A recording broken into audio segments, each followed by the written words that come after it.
வியாபம் ஊழலின் பின்னணியை வெட்ட வெளிச்சமாக்க மத்திய பிரதேச தலைநகருக்கு சென்றுள்ள நியூஸ் 7 தமிழ் செய்திக்குழு அங்குள்ள தமிழர்களின் நிலையையும் அறிந்து வந்திருக்கிறது. அதுகுறித்து போபாலில் உள்ள எமது சிறப்பு செய்தியாளர் ஸ்டீஃபன் தரும் கூடுதல் தகவல்களை இப்போது பார்க்கலாம். மத்திய பிரதேச மாநிலம் போபால் தலைநகரில் அதிகமாக தமிழர்கள் வசிக்கக்கூடிய பகுதியான அண்ணா நகர் என்ற பகுதியில்தான் நாம் தற்போது நின்று கொண்டிருக்கிறோம். இங்கு தமிழர்களுடைய சிறப்புகளை தெரிவிக்கும் வகையில் பல்வேறு கோயில்கள் இருக்கின்றன. அதே போன்று இங்கு இருக்கக்கூடிய இளைஞர்கள் பலர் தமிழ் பேசாவிட்டாலும் தமிழ் பேசுவதற்கான முயற்சிகளை மேற்கொண்டு வருகின்றனர். அப்படிப்பட்ட ஒரு இடத்தில் தான் நாம் தற்போது நின்று கொண்டிருக்கிறோம். இந்த இடத்தினுடைய சிறப்பு, அதே போன்று தமிழ் மக்கள் போபால் நகரில் சந்திக்கக்கூடிய பிரச்சனைகள் என்ன என்பது குறித்து நம்மோடு பகிர்ந்து கொள்வதற்காக ஒருவர் இருக்கிறார். அவரிடம் பேசுவோம். ஐயா வணக்கம். தற்போது இங்கு தமிழ் மக்களை பொறுத்தவரையில் தமிழ் மக்கள் அதிகம் வசிக்கக்கூடிய பகுதிகள் என்ன?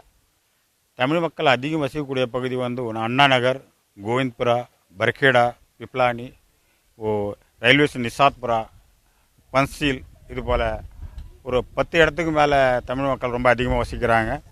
குறைஞ்சது 35,000 40,000 பேர்த்துக்கு மேலே இங்கே நாங்கள் இருக்கோம். இப்படி இருந்தாலும் எங்களுடைய பிரச்சனை என்னென்னா, இங்கே இருக்கிற குழந்தைங்களுக்கு வந்து ஜாதி சான்றிதழ் கிடைக்கிறது ரொம்ப கஷ்டமாக இருக்குது. அவங்க வந்து படித்தாலும் இல்லை வேறு ஏதாவது ஒரு வேலைக்கு போகணும்னாலும் ஜாதி சான்றிதழ் கிடைக்காத ஒரே காரணத்தால் அவங்க வந்து ஒரு நல்ல பதவிக்கோ இல்லை வாழ்க்கையில் முன்னேறதோ அவங்களுக்கு ரொம்ப கஷ்டமாக இருக்குது. நாங்கள் வந்து அதே சமயத்தில் ஒரு அரசியலில் கூட போகணும்னா ஒரு எலெக்ஷனில் நிற்கணும்னாலும் அவங்களுக்கு வந்து இந்த ஜாதி சான்றிதழ் ஒரு தடையாக இருக்குது. அது வந்து போபாலை பொறுத்த வரைக்கும் இது ரொம்ப கஷ்டம். மட்டும் இருக்கக்கூடிய இளைஞர்கள் வந்து பெரும்பாலும் எல்லாமே பிஹெச்எல்ல டெண்டரில் தான் வேலை செஞ்சிட்ருக்கிறாங்க.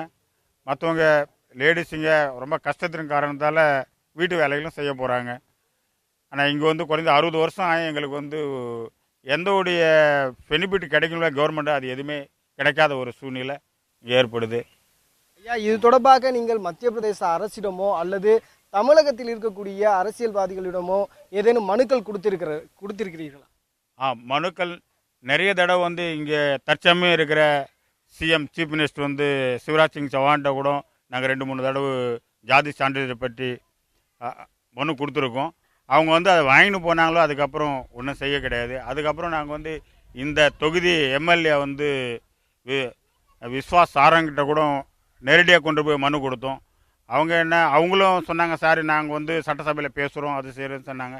ஆனால் இது வரைக்கும் எங்களுக்கு வந்து அதை பற்றி எந்த ஒரு பலனும் எங்களுக்கு கிடைக்க கிடையாது. நன்றி.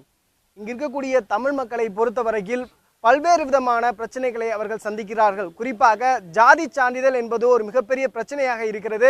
இந்த ஜாதி சான்றிதழை பெறுவதற்காக அவர்களும் பல்வேறு மனுக்களை இங்கு இருக்கக்கூடிய அரசியல்வாதிகளுக்கும் அதே போன்று தமிழகத்தில் இருக்கக்கூடிய மூத்த அரசியல்வாதிகளுக்கும் இது குறித்த பிரச்சனையை அவர்கள் கவனத்திற்கு கொண்டு சென்றிருக்கிறார்கள். ஆனால் இதுவரையும் எந்த ஒரு தீர்வு கிடைக்காமல் இங்கு இருக்கக்கூடிய பல இளைஞர்கள் குறைந்த தொகைக்கு குறைந்த சம்பளத்திற்கு வேலை செய்து வருகிறார்கள் என்பது யதார்த்த நிகழ்வாக நம்மால் பார்க்க முடிகிறது.